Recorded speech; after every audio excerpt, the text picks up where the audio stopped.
Texas Tech football coach, Joey McGuire, David Smoke, 365 Sports. And I know you still have a few days before you start your spring football. You've had changes at coordinator. You have incoming talent.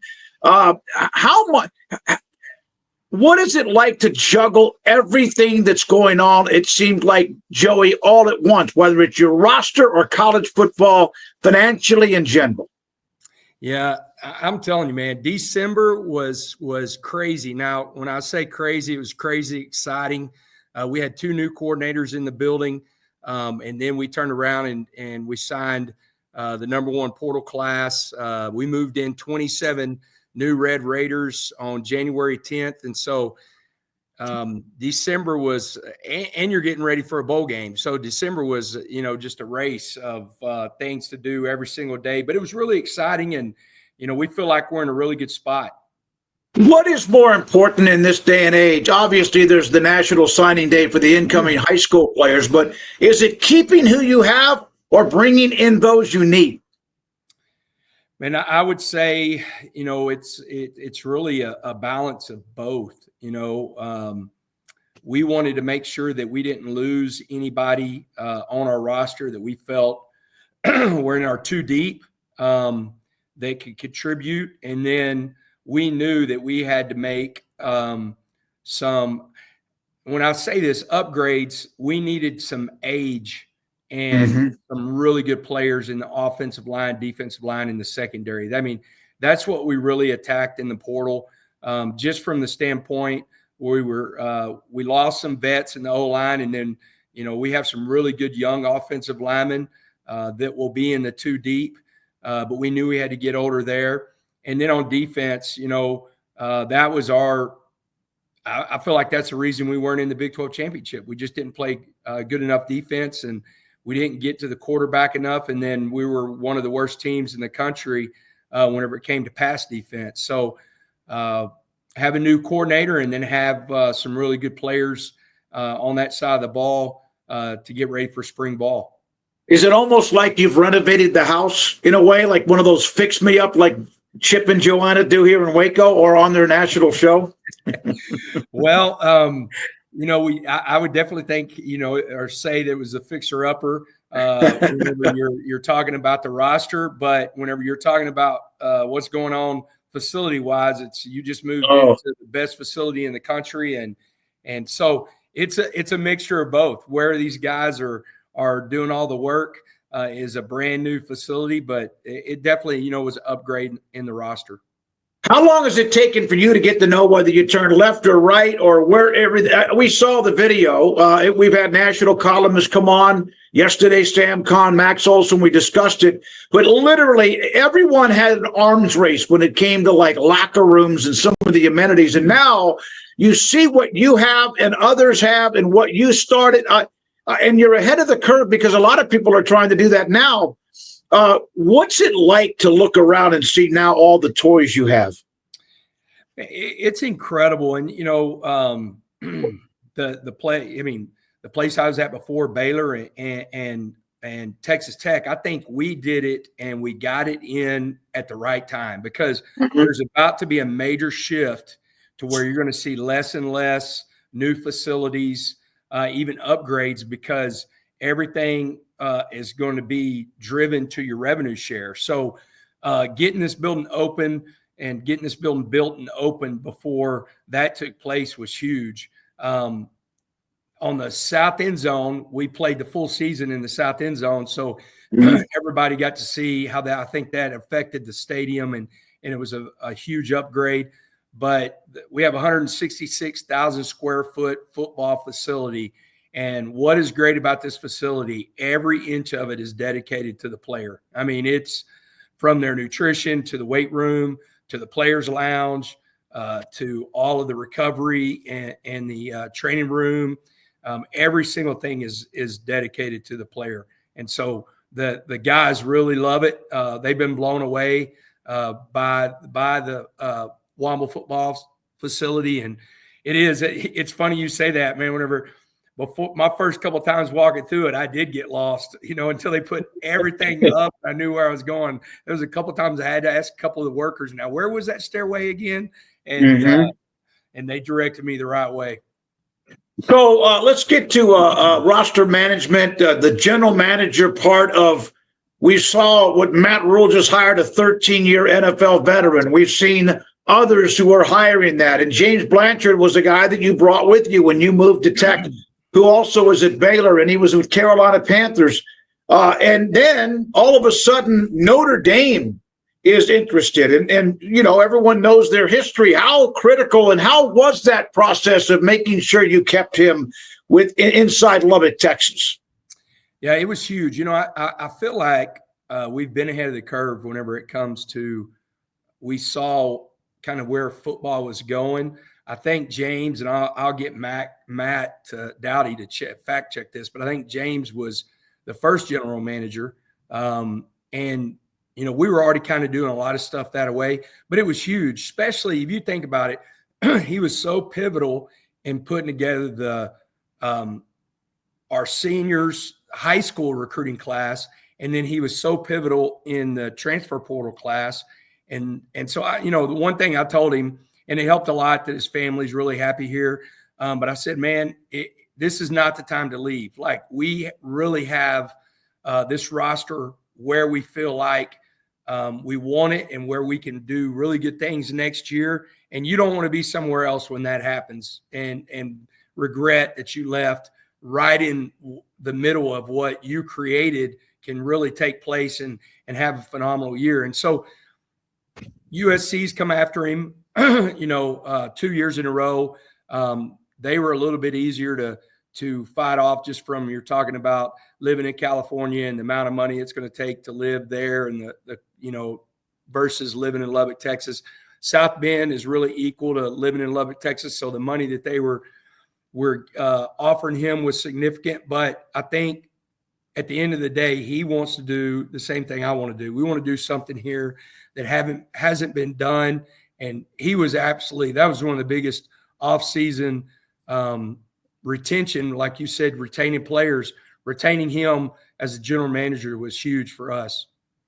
So this is what, year 4 for you. You got there in the middle of 21 and kind of had to do some reconnaissance, but year 4, and there have been kind of levels of your confidence because that's in your personality. That's in the Joey McGuire DNA. You think positive. Right. Sometimes that's worked out. Sometimes it's been a kick. What's the difference in your confidence, Joey, now with all the experience in Lubbock and at Tech as you enter 2025? Man, you know, it's funny. I do. You said it perfect, Smoke, man. Like I do get, whenever it doesn't go the way that I think it should or what I believe, I get the kick. I get a lot of pushback, and whenever it comes to nationally and our fan base, but I'm never going to not believe. I think that's one of the biggest deals. Whenever you come into a building, you got to breathe life and belief into these players. If I don't believe, they're definitely not going to believe. Year 4 has been good as a head coach at Cedar Hill. It was good for me. I feel like we've got our culture established. I feel like the new guys have really bought in. We're still building it like crazy, but we have a lot of experience back with guys that have played in this uniform, and then the guys that we brought in, have played a lot of games. Howard Sampson's played a lot of games. Skylar has played a lot of games. Lee Hunter, Will Jadis. We've got a lot of vets on this team that are really good. And so, I look at it like this, and I give Baylor all the credit and tip a hat to Dave Aranda. Besides that game, we either won or we're in every single game that we played. We're a fumble away from beating TCU that would have put us in the Big 12 championship. We beat both teams that were in the Big 12 championship. And so we're right there knocking on the door. Now we got to kick that door open, and we feel like we have some really good pieces to do that. There is a lot of positive energy in this building, and spring football is going to be huge for us. We start in a week and a half, and I'm really excited. But I'm always going to be excited. You know me. Yeah. I've been around me for a long time, man. I believe in what we do, and I'm not going to back off of what we believe in or our goals, and that's to get to AT&T there in Dallas, not Jones AT&T, but AT&T in Dallas, and play in the Big 12 championship. No, is there going to be a point now with all the way the scholarships are handled and all that? Is there going to be a point in college football where players are cut from a roster? Because if you have too much and you can only have so many, is that kind of the next step? No, it's going to happen before the first. You've got to declare your 105 before you play your first game. Mm-hmm. And so, like this past year, we were at 123. So there's going to be guys, and we've been very transparent, very open with our players. Some guys were like, well, coach, should I get into the portal now? And I said, well, you're in great shape. You're competing for a spot. So that's up to you. But there's another portal in April, and you're going to see guys that maybe felt like they are not in the 105. And then you're going to see some guys, for instance, that go all the way through the summer and they're very close to graduating. And they're like, coach, I want to graduate from Texas Tech. And so they might be guys that are right there on the bubble whenever we play that first game. And so we'll see with that. But that's the very first game. You've got to be at 105. And I imagine everybody in the country is over that whenever you talk about the guys you signed from your high school class and the guys you have on your roster. So there's going to be some guys cut. You have your spring and March 10th it starts. You have your spring games. Some are not. That's kind of another trend. We had Chris Kleiman on last summer in Vegas at Big 12 Media Days, and he mentioned something about going to more of an OTA, almost like a lot of things in college football, a pro style of maybe even a summer. You guys do a lot of stuff during the summer anyway, but an OTA type of workout and changing the schedule because of the portal. What are your thoughts about what you'd like to see? Oh, I love spring football. I think it's the purest form of football. You're not getting ready for anybody. You're teaching your fundamentals. I think it's also far enough away to where you can be really physical. I think there's a reason that you're seeing more and more and more NFL players get hurt early in the season is because they haven't had the contact that they used to have, and so I don't want to shy away from that. We're going to have a spring game. The difference, where everybody's going, well, the tampering and we're not going to have a spring game. We're going to have a spring game. We're just not going to televise it, and so right. Red Raiders, excuse me. That's okay. Red Raiders that want to come watch us, man, they can come to Lubbock, Texas. I know, all the fans here in Lubbock will be at the spring game, and we're going to have a spring game. We'll draft it like we did last year. Our guys loved it. And one reason we're doing that is we don't have that's going to be our third scrimmage. And so that'll still be a live tackling besides the quarterback, because the one weekend we do our football clinic, we practice that weekend. I don't want a bunch of high school coaches to come out here and watch us scrimmage. I want them to see us practice. And so that takes away one of our Saturdays. So we'll use the Saturday, this spring game, and we'll tee it up and get after each other. And I think it'll be a good event, but we just won't televise it. So that takes away from everybody seeing some of our young guys that maybe an agent would be shopping around, because that's where the tampering's coming from, is guys that have agents. Yeah, it to me is so much has changed since COVID, including sometimes I wonder if some guys got 2 or 3 years of extra COVID years, but I kind of joking there. But you mentioned quarterback Behren Morton, rehab, tough as nails. You've had the issues of quarterback injuries, of course. A lot of people do, but where is he right now, in your opinion? He's in great shape. He actually he flies to California on the 3rd for his checkup. But he's got full mobility. We expect he won't go through any spring football, but we expect him to start his throwing progression during spring. It'll probably be more like right around the 1st of April. But he feels great. He looks great. He's got full mobility. And this gives us, he's played a lot of football. So this gives our young quarterback, Will Hammond, he'll get all the first team reps. We've got a young man out of the portal, Mitch Griffin, who was at Wake Forest. He's been very, very impressive during football school. I'm really excited about him. And so it's going to give some of our younger guys get a lot of reps. But Beren's in great shape, man. I feel really good where he's at.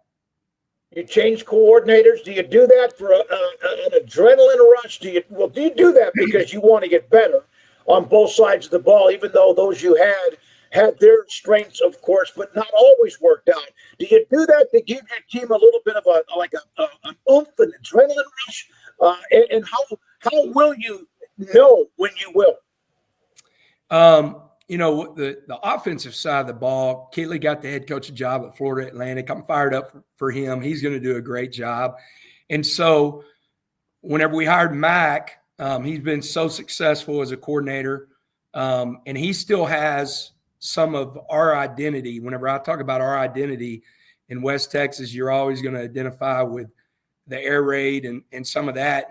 And so one of his mentors is Eric Morris. Eric hired him whenever he was in Incarnate Word. And so he still has some of that. He actually has some of Coach Browse's, identity in his playbook and then some, and some run and shoot. So it's a really unique offense. I feel like we're going to be able to – he's been in the top 15 the last 3 years in the country in offense, was number 6 this last year. So I'm excited about that. And then on the defense side of the ball, we just were taking steps back. And, man, I love those guys that were here with me for 3 years, and they did so much for the Red Raiders, but we needed a change, and we were able to hire Shield Wood from Houston, and he's been at Tulane, he was at Army, and man, he's brought some life into this building on the defense side of the ball. So I'm excited about that. The one thing I did with both of those guys is they didn't recruit in January. They stayed in with the players to get to know the team, to build the chemistry on their side of the ball, and really already started installing the defense and the offense. So the players were a little bit ahead of the coaches because all the coaches were on the road. Joey McGuire, Texas Tech football coach with me, 365 Sports. How much change can college football continue to handle? Or is there ever going to be, Joey, a year where you enter, like, let's say, spring, and everybody knows this is what we're going to have for a long time? Or is that ever going to happen? Well, I think it has to happen, and I think it will. I think we're moving in the right direction whenever it comes to revenue share and some of the contracts we'll be able to put in place. But there's so many things that it's going to take Congress, it's going to take at the federal level to step in and really put some guardrails around what's going on in college football. I think, number one, we've got to start with, just like the NFL, the agents that are dealing with these players and dealing with the teams, they need to be certified just like NFL agents. There's some horror stories that I've heard around the country of the amount of percentage of contracts these agents are getting, and these kids, these players, they don't know any different, and so I think there's going to be some guardrails around that. And then I do think as we develop these contracts, putting some real teeth in them to where you do have buyouts, you can do multi-year contracts. And I think we're moving that away, and I think that's going to be good for college football. So we're getting there. We're getting closer and closer. It's still, to me, the best thing going. It's absolutely incredible. This last year of college football, I think it's only going to get better. But I do think that there's got to be some people step in and really help. And it's just not college football. It's college sports in general. Right. You have Brett Yormark, who represents the conference. Kirby Hocutt represents Texas Tech. And, of course, you do and everyone else. But are you concerned that the SEC and Big Ten, with what we see, they have now the ability starting in 26 to just do what they want when it comes to the college football playoff? And they're getting more of the money already. Now they want what it appears to be more automatic qualifiers, although the Big 12 would go from 1 to 2 as well. Joey, is there a concern that the more and more separation there is, the harder it will be for Tech and anyone else in the Big 12 or the ACC to keep up? At the end of the day, winning will put you in a good spot, and I thought Arizona State represented us really well. Absolutely. I didn't think nationally there was enough talk about BYU. Mm-hmm. I thought BYU should have been in the 12. They did beat SMU. And so I thought that should have put them over SMU. I do think if you're going to start talking about the automatic, which I'm against, but if you're going to do it, you got to be on equal playing field. Like, you can't play 8 conference games. You got to play nine conference games. So if that's what they're going to do, then the SEC is going to have to shift to playing 9 conference games. And then the thing that bothers me with the automatic bid is if you're saying you're getting 4 in, that 4th team, literally could have 8 wins or less. And just because you're in the SEC or the Big Ten, then you get an automatic bid. And so I don't think that's I don't think that's right. And there's a lot of things that make me laugh. They're talking about seeding. So they're talking about the bye this last year. Well, man, if you would have told me that all 4 of the teams that had the bye lost, I would have wanted the bye. We're talking about the bye.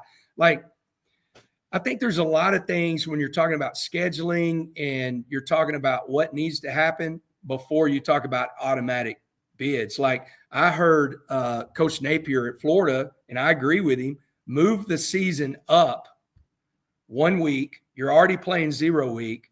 So then the conference championships are moved up. And then you don't have as much time between rounds. Like, that's one reason that probably the teams that had to bye, think about how long they had to wait to play a game. And that doesn't happen anywhere in any sport whenever it comes to the playoffs. That doesn't happen anywhere. And so it doesn't make a lot of sense what we're doing right now. I think you fix that before you talk about automatic bids. Yeah, there used to be a long wait between the end of a regular season and a bowl game, sometimes 25 or 30 days. But when you're talking about multiple games in the playoff, that you want to stay fresh, man. It's nice to get maybe a decompression week if you earn it, and that's great. But you want to stay there. I know you got to go. You have all this support, obviously, Womble Center and what Cody Campbell's done. And then you have Patrick Mahomes, my goodness, one of the most unassuming superstars ever. And having all of that, and there's many others who don't get their names out there or enough publicity. What's it like to have that as your arsenal? Yeah, it's great, man. I think we saw it in December.